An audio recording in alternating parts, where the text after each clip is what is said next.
Grain Feed and Milling Magazine Weekly News Review, powered by Grain Tech Bangladesh Online Edition, from 1 to 5 February 2020. CP Feed Mill, 15 TPH Pellet Mill is in operation at Birganj, Dinajpur, Bangladesh. Soybean demand is 4-year high, dry Brazil weather support prices.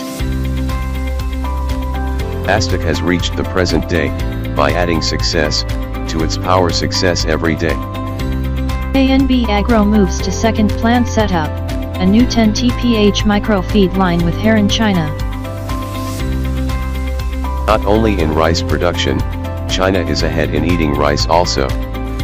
Tractors are being driven by Melton Mowbray, in protest of the rules of agriculture. Brazil's BRF, JBS involved in higher feed costs, lower export premiums in Q3. IGC lowers world grain estimates, the all-time high expected.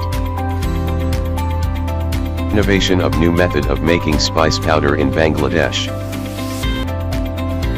Grain Tech Bangladesh 2021, exclusive media partner Grain Feed and Milling Magazine. And Mill Tech Istanbul, media partner Grain Feed and Milling Magazine. Thanks for watching.